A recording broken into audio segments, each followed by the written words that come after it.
अवाजी समातुन ताई radio voice of Sindh London. Sindh जा नौजवान कामरेड हैदरबख्श जतोई जो किरदार जे उनवान हेठ ख़ूबसूरत लेखक हुसैन सारंग लिखे थो।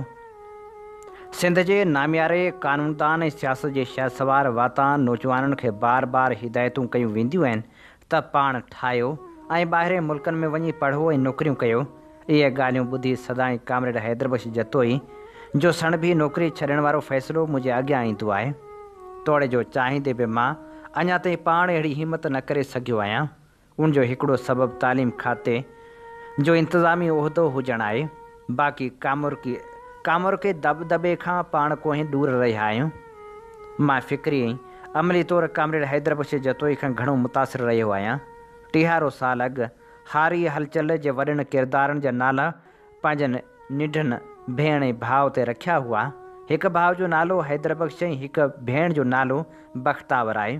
हिन वक़्तु पंहिंजो प्यारो दोस्त बाद में गॾु उस्ताद ऐं नाइब रहंदड़ उस्ताद क़ाइमुद्दीन महर यादि अची रहियो आहे। असां घोटकीअ जे तॾोके मिडल हाणोके हायर सेकेंडरी स्कूल लाखो लंजारी में गॾु पढ़िया हुआसीं।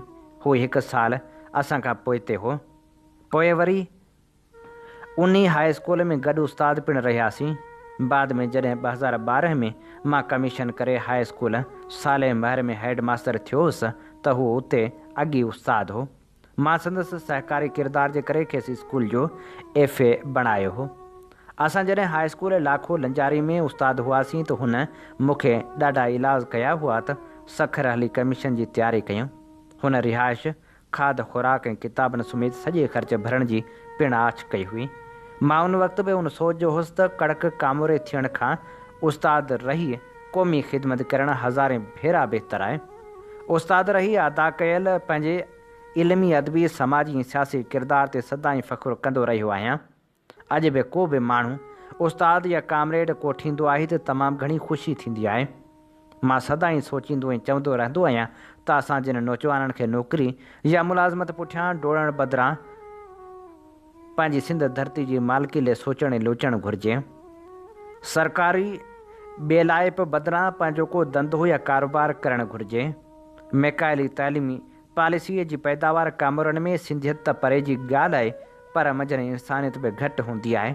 हू पाण खे अवामी नौकर या ख़ादम यानी पब्लिक सर्वेंट सम्झण बदिरां ग़ुलाम क़ौम जा आका सम्झंदा आहिनि। फ़र्ज़नि जी बहितर बजावरी बदिरां संदन सारो ज़ोर दौलत कमाइण ऐं मिल्कियत वधाइण ते हूंदो आहे।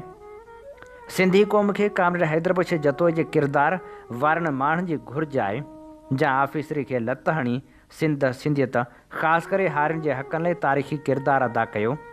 सिंध जे नौजवाननि खे कामरेड हैदरबख्श जतोई जे अदा कयल तारीख़ी किरदार मां सबक़ पिराइणु घुरिजे।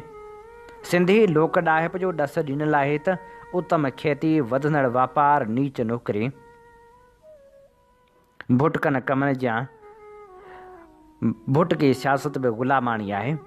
भुटकी सियासत जा मुख़्तार रखवाला सिंध जी मालिकी करण बदिरां पाण बि नौकिरी कंदा रहिया आहिनि ऐं सिंधियुनि खे पिणु ग़ुलाम ऐं नौकर थी रहण जी प्रचार कंदा रहनि था। सिंध जा कुदरती ऐं ॿिया पैदावारी वसीला जेकॾहिं पाण सिंधियुनि वटि हुजनि त पाण दुनिया जे ख़ुशहाल तरीन क़ौमुनि में ॻणिया वञूं। अचो त पंहिंजी धरती जी मालिकीअ वारी हलचल जो हिसो थियूं। सिंध जी क़ौमी सियासत में सरगर्म किरदारु अदा करियूं। कामरेड हैदरबख्श जतोई जे किरदार मां रहनुमाई वठूं। हाणोकिन हालतुनि खे बदिलाइण जी हर मुमकिन कोशिश करियूं। हीअ असीं अमां जी ख़िदमत में पेश करे रहिया हुआसीं ख़ूबसूरत लेखक हुसैन सारंग जो लिखियल ख़ूबसूरत लेख। अवाजी समातुन ताई रेडियो वॉइस ऑफ सिंध।